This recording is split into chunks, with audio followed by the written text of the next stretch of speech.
নমস্কার, আপনারা দেখছেন সংকেত মিডিয়া, সোজা কথা সহজভাবে। নীলাঞ্জনের বাড়িতে এসেছিলেন, কি বিষয়টা? দেখুন, আমাদের অত্যন্ত দুস্থ পরিবারের ছেলে নীলাঞ্জন।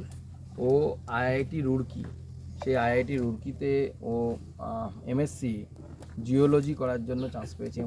জিওলজিতে এমএসসি করার জন্য। তার আগে ও দুর্গাপুর গভর্নমেন্ট কলেজ থেকে বিএসসি জিওলজিতে কমপ্লিট করে। তো আর্থিক সামর্থ্য না থাকার জন্য বেচারা পড়তে পারছিল না। চান্স পাওয়ার পরেও, পরীক্ষা দিয়ে চান্স পাওয়ার পরেও ও সেই তো বালুঘাট কলেজের অধ্যাপক দুলাল বর্মন, ফিজিক্সের অধ্যাপক, তিনি আমার সাথে যোগাযোগ করেন, যেহেতু তিনি আমার পূর্ব পরিচিত। এবং যোগাযোগ করার পর আমরা বিষয়টি হাতে নিই, আমি বিষয়টি হাতে নিই এবং আমি আমার মন্ত্রণালয়ের মাধ্যমে আইআইটি রুড়কির সাথে যোগাযোগ করি। আইআইটি রুড়কির সাথে কথা বলা হয়েছে। ওরা ওদের অ্যালুমনি যে অ্যাসোসিয়েশন আছে, সেই অ্যাসোসিয়েশনের মাধ্যমে একে আর্থিক সহায়তা করে যাতে এই পড়াশোনাটা কমপ্লিট করতে পারে তার ব্যবস্থা করবে।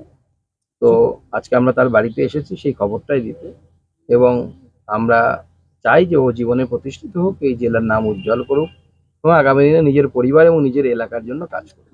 শুধু ভর্তি না, তার পাশাপাশি তো একটা বড় না ভর্তি এবং তার সাথে পুরো কোর্সটা, যাতে ও ওর আর্থিক অবস্থা আপনারা দেখতেই পাচ্ছেন, বাড়ি ঘরের অবস্থা দেখতেই পাচ্ছেন, বাবা মার পক্ষে তো সম্ভব না। আমরা সেইভাবে করানোর চেষ্টা করছি, যাতে ওই অ্যাসোসিয়েশনের মাধ্যমে বা অ্যালুমনি যে ফেডারেশন আছে সেই অ্যালুমনাই ফেডারেশনের মাধ্যমে যেন ওর পড়াশোনাটা পুরোটা হয় এবং ওকে যেন কষ্ট করতে না হয় বা পরিবারকে যেন এই বিষয়ে চিন্তা করতে না হয়। তাহলে পরে করো। কিছুক্ষণ আগেই নীলাঞ্জনের সাথে কথা হচ্ছিল। নীলাঞ্জন বলছিল যে পড়াশোনায় যে আর্থিক সমস্যা আছে, হয়তো 2 বছরের মধ্যেই আমাকে কাজের দুনিয়ায় নেমে পড়তে হবে, পড়াশোনাটা হয়তো শেষ করতে পারবো না।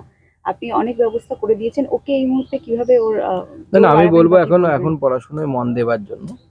কাজ তো পাবে, জিওলজিতে আমাদের দেশে জিওলজিতে ভালো করে পড়াশোনা করলে কাজের অভাব হয় না।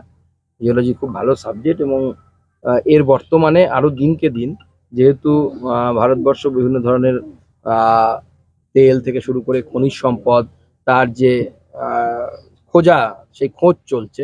বিশেষ করে এই যুগে লিথিয়ামের উপর বড় কাজ হচ্ছে। তো স্বাভাবিকভাবে জিওলজিস্টদের দিন দিন ডিমান্ড বাড়ছে।